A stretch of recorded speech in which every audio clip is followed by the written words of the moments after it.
Hola, son muy pocas las veces en las que me vas a oír hablando de un tema serio, y este es un tema serio. Quiero conversar sobre tus amigos imaginarios, más precisamente de ese que es la causa de mucho dolor, delirio y locura colectiva, ese amigo imaginario llamado Dios. ¿Sabes qué?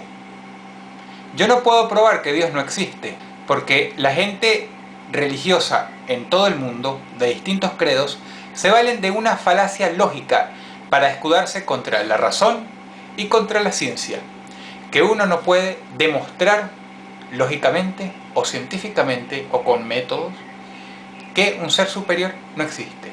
Sin embargo, bajo esa artimaña, ellos no saben que yo también puedo decir que ellos no pueden demostrar que Zeus no existe, que Brahma no existe, que inclusive que los unicornios, los duendes y los gnomos no existen, sino además que los personajes de mis libros no existen en algún lugar del universo.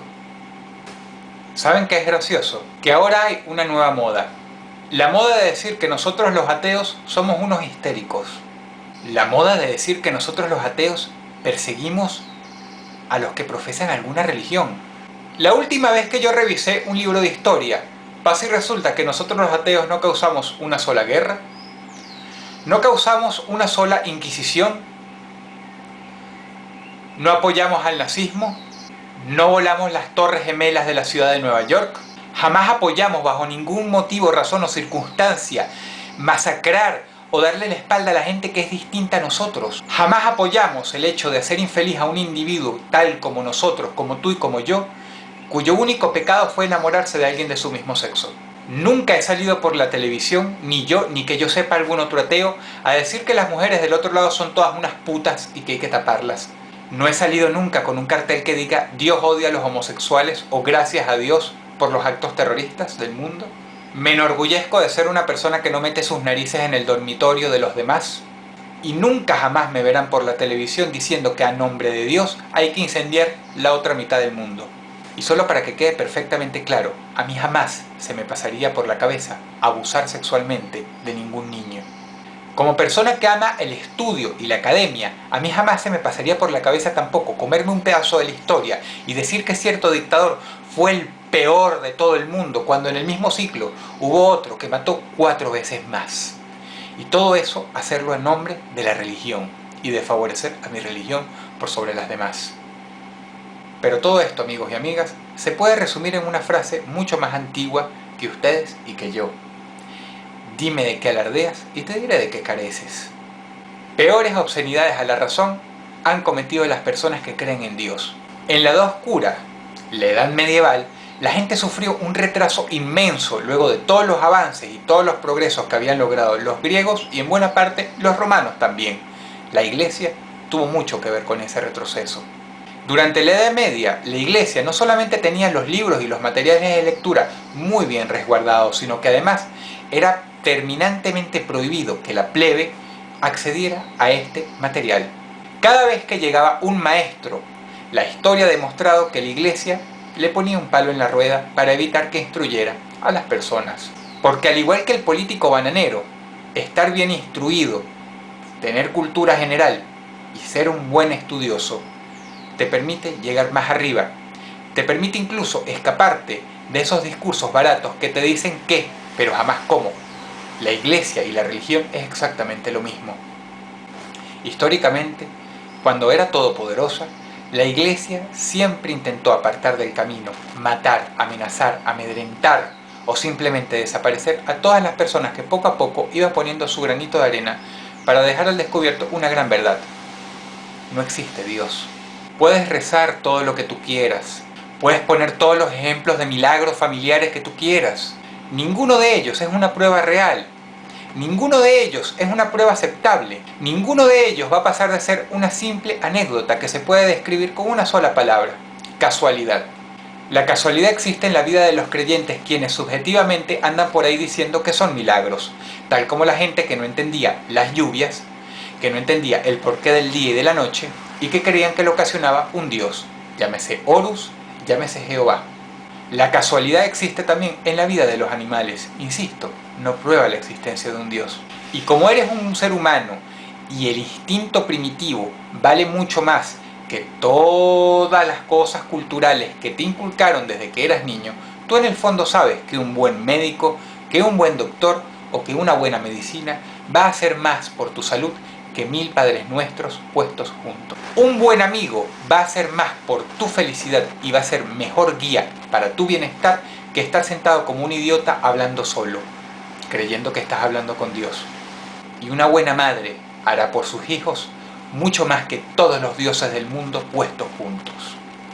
Es muy patético porque la gente se empeña en creer en un Dios por miedo, porque no pueden tolerar que cuando uno se muere, ya, se acabó, dejamos de existir. Y entonces, como buenos seres humanos, empiezan a escribir guiones sin pies ni cabezas que tratan de dar cierta tranquilidad. Vamos a reencarnar, existe un paraíso, etcétera, etcétera, etcétera. Es un desesperado y patético intento para tratar de programarte tú mismo como un fanático o un fanático like y decirte que tranquilo Jorge, cuando me muera no va a pasar nada porque voy a pasar a otro lugar. Por eso cuando alguien sufre una larga enfermedad y sabe que se va a morir, se pone triste en el fondo. Esa persona no está tranquila porque humana, carnalmente, sabe que el fin está cerca y ya, no hay otra existencia después de eso, se acabó. Y buena parte de la culpable de ese dolor que sienten todos los seres humanos que no tienen la fortuna de morir súbitamente, es toda una vida que en vez de haberla dedicado a prepararnos, en parte, para lidiar con esa situación, nos dice algo que, en el momento final, sabemos que es mentira. Hay una lucecita muy en el fondo que nos dice que ya, el tiempo de uno se terminó, y después de eso, se deja de existir. Yo he tenido mucha suerte en esta vida, sí, he sufrido. Y he sufrido como cualquier persona en el mundo, desde mi prójimo más cercano, la vecina, hasta el presidente de cualquier país del mundo. Todos hemos sufrido. Pero yo he tenido mucha suerte. Yo he tenido más fortuna que el 85% de los seres humanos que nacen en este mundo. He tenido siempre que comer, he tenido siempre donde dormir, he tenido siempre donde quedarme y he tenido gente que me ha querido cerca. Y yo no creo en Dios. Y te advierto, no te va a pasar nada malo por no creer en Dios. Las cosas buenas que me han pasado en mi vida no me han pasado por un amigo imaginario con una barba y una túnica blanca a quien le pido las cosas más egoístas del mundo, o tampoco con una presencia todopoderosa que cubre el cosmos como piensa la gente hoy día. No importa cuántos updates le hagas a Dios como tal, como personaje, un salvapantallas es un salvapantallas. No hay peor insulto que la ironía. Y tengo una ironía muy grande para todas las personas que creen en Dios, a quienes les invito a reflexionar. ¿Saben qué es la ironía? Ironía es que en el caso hipotético e imposible de que Dios existiera, yo supongo, no sé, que Él dejaría primero entrar al cielo a todas esas personas que no creyeron en Él nunca, pero que se condujeron en esta vida con valor, con buenas intenciones, tratando bien al prójimo y sintiendo placer de hacer el bien por el simple placer de hacer el bien, antes que todas esas personas que donaron dinero, fueron a la iglesia e hicieron el bien al prójimo, nada más por llenar méritos para entrar a un paraíso o para quedar bien con Él. Y sin embargo, esas personas que creen en Él a menudo piensan que si uno no cree en Él, o que si uno no hace buenas acciones por la amenaza de hacer buenas acciones, Dios no te va a dejar entrar en el cielo. Ese es el ser superior en el que la gran mayoría de la gente que habita este mundo cree, desgraciadamente. Y lo único que yo puedo decir es que gracias a Dios, que Dios no existe.